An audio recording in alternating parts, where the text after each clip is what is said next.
दोस्तों, मैं आपके सामने एक व्यंग्य को रख रहा हूँ। व्यंग्य का शीर्षक है अनपढ़। व्यंग्य इस प्रकार है। मैं पुरानी बाग से होते हुए कॉलेज से घर को लौट रहा था। मैंने देखा कि वहाँ आदिवासियों के कुछ बच्चे बकरियाँ चरा रहे थे। आदिवासियों की बकरियाँ भी आदिवासियों की ही तरह अनुशासनहीन होती हैं।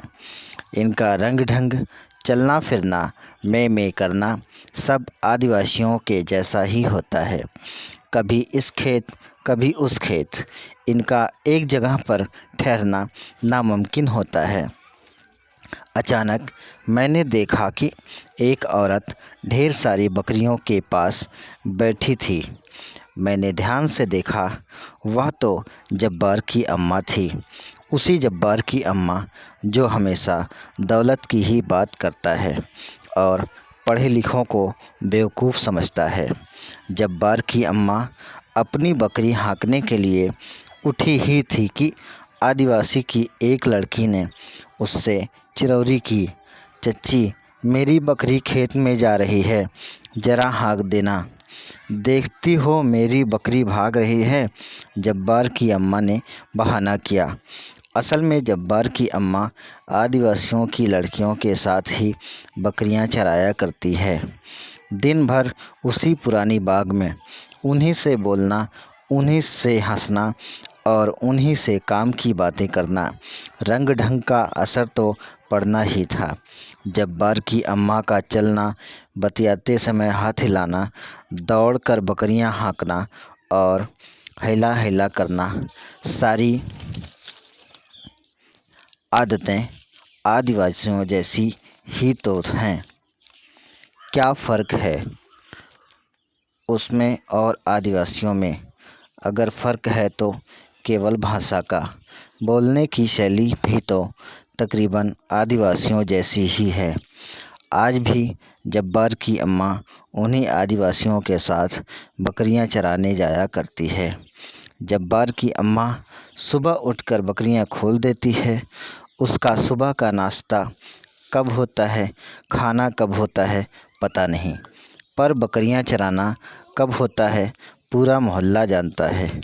वो जब्बार का ही तो घर है जिसके यहाँ तमाम उलाहने आते हैं। जब्बार की बकरी आज फला के खेत में पड़ गई तो जब्बार की ही बकरी आज फला के खेत में पड़ गई। उलाहनों का सिलसिला चलता रहता है और हर बार जब्बार की दादी कह देती है, आज ही जाकर पड़ गई। मेरी बकरी कभी किसी के खेत में नहीं जाती। हम लोग लापरवाही नहीं करते। उस दिन घर के सामने वाली बाग में टहल रहा था। किसी सामने से जब्बार आते दिखाई दिया। आते ही बोला, आज का समाचार सुना कि नहीं? कैसा समाचार? मैंने आश्चर्य व्यक्त किया। फतेहपुर में एक पठान है, उसके पास बहुत बड़ा भट्ठा है। उसने आज एक आदमी को बाल दिया। अच्छा, क्यों भाई? उस आदमी ने उसकी ज़मीन पर कब्जा कर रखा था। उसने एक बोगदे पर उसका सिर रखा और बाल दिया। मैं जब्बार की डींग को बहुत हद तक समझ चुका था। उसने फिर दोहराया, उसे कुछ होगा नहीं, पुलिस आएगी तो पैसा दे देगा। उसके पास पैसा है ना, उसके पास सब कुछ है। बात सही है, मैंने कहा। तो उसने अपनी गाथा शुरू कर दी। हाथ हिलाते हुए बोला, मेरे खालू हैं, 4 चक्का लेने वाले हैं। कहते हैं 4 चक्का में बहुत कमाई है। 1,000 रुपया रोज़ आता है। सुंदरपुर का एक आदमी है, उसके पास 2-3 पहिया है। एक अपना चलाता है, दूसरा उसका बेटा। एक दिन में 800-900 रुपये तो आ ही जाते होंगे। और फिर घमंड से हाथ हिलाते हुए बोला, पैसे में रईसी है, रईसी। मैंने हाँ में सिर हिलाया तो उसने फिर सुनाया, जिसके पास 4 बेटे हैं, खाली 2-2 हज़ार रुपया 1 महीने में अगर बचा लें तो साल भर में 1.5-2 लाख रुपए तो बच ही जाएंगे। कुछ रुककर जब्बार ने फिर हाँका, गिट्टी मोरंग में जानते हो कितनी कमाई है? चंदन सिंह हैं, एक महीने में 20-20 हज़ार रुपया बचाते हैं। मैंने कहा, बिल्कुल बचाते होंगे। फिर कुछ रुककर जब्बार ने मुझसे पूछा, यार बहुत आदमी बीमा करा रहे हैं, कहते हैं 5 साल का बीमा करा लो, 10 रुपया रोज जमा करो। अच्छा, 10 रुपये के हिसाब से 5 साल का कितना होगा? उसने मुझसे पूछा। मैंने कहा, 1 महीने का 300, 12 महीने का 3600, इस हिसाब से 5 साल का 18,000 रुपया। मैंने पूरी राशि जोड़ जाड़ कर जब्बार के सामने रख दी। जब्बार ने हाथ की गदोरी से नाक पोंछते हुए खिसिया कर हंस दिया और दोहराया, 18,000 रुपया। फिर कुछ रुक कर बोला, अच्छा किस काम में पैसा है?